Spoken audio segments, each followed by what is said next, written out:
No feedback because they both haven't seen it yet.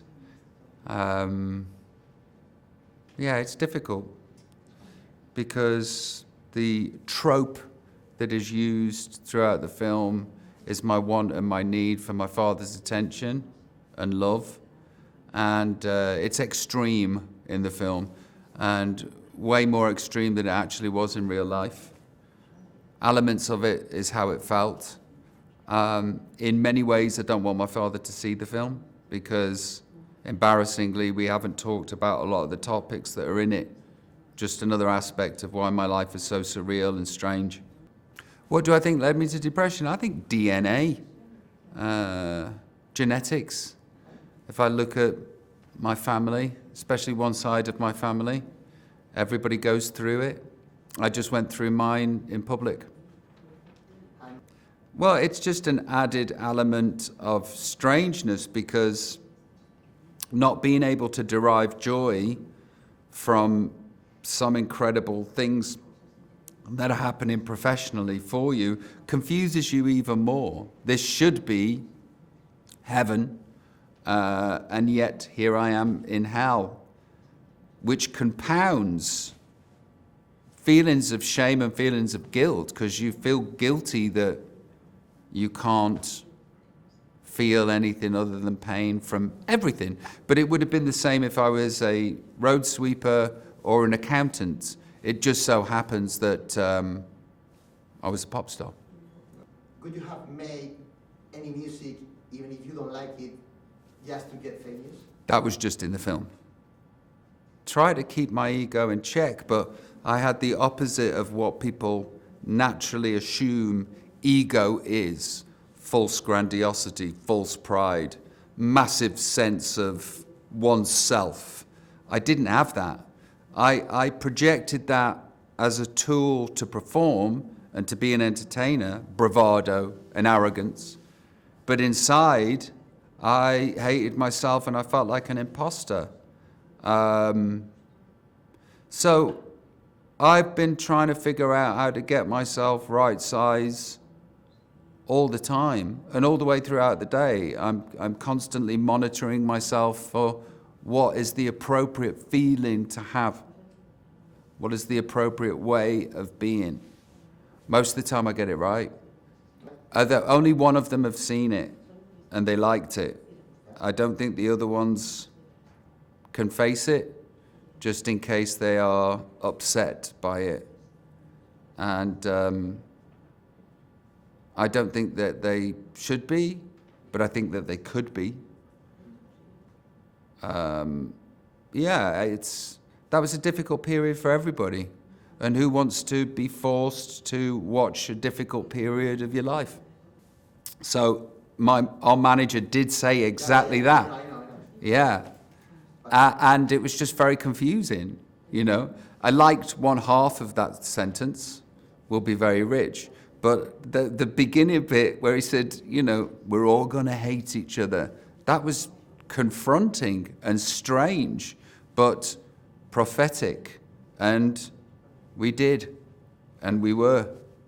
But that was a industry that you know? No, because we weren't guaranteed to be successful. We weren't guaranteed to make money because we'd made none at that point. You know, so I guess we were sort of guaranteed to hate each other because that was how it was set up. And I think bands do. I think families struggle, and we are an alien family put together and then ending up on this strange planet called fame. Sadness just because of mental illness. You know, impossible to derive joy from anything. Yeah, impossible to derive joy from anything just because if you've broken your leg, it would be impossible to play football or squash or whatever. It'd be impossible to walk. And it's the same with mental illness. If you're sad, you're sad. If you're depressed, you're depressed. No outside influence can take that away. If you have this in your DNA, you know, it's not a thing about waking up and being upset about something. It's a physical, internal malady, problem. Are you happy now? Yeah. Yeah, I am, yeah. He's a narcissist, so the idea of someone making a film about him was possibly the greatest thing that anyone's ever said to him. So he was very excited. The process, though, of coming up with that idea was through a series of conversations that we recorded. And when we started doing those recordings, the intention was never to make a film. I just really enjoyed the stories that he told and how he told them. And being a filmmaker, you sort of gravitate towards great narratives or great stories. And so we read a lot of books in terms of the other Take That members. But also, I spoke to his mum, and we would always try and cross-reference if he told a story to see if there was someone else, whether it was Chris Briggs or someone else in his life, that was able to confirm that moment. Fortunately, a lot of his life is documented, and so there is moments that we could go back and look at. But yeah, he's... I think that what we had to do to fit it all into the film was fold in a lot of scenes. So there's a lot of scenes and people that are one person, but they represent three people in Rob's life. Yeah, again, at the time I was talking to his mum, we weren't making a film, we were just having these conversations. But his mum had heard that I was talking to Rob about his life. And she was over one day and she just sat down and just started chatting with us. And I think it's really interesting because I think everyone has their perspective of every story, you know? If you asked your family members about your childhood, it would be different to the story that you're telling. And so it was interesting hearing his mum's perspective, but again, everyone's got their own perspective of what happened, and this perspective is very specifically Robbie's. He didn't cut anything in the script. I think that is the power of the film, to be honest. I think that Robbie is definitely willing to go to places that are incredibly dark, but I think you feel the light so much more when you go to those places.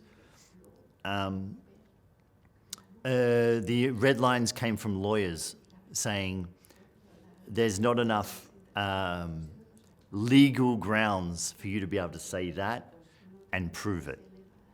So there were some things we had to take out, but they were never about Robbie. I was terrified that he would want to take those scenes out. But to his credit, he didn't take a single shot out of the film.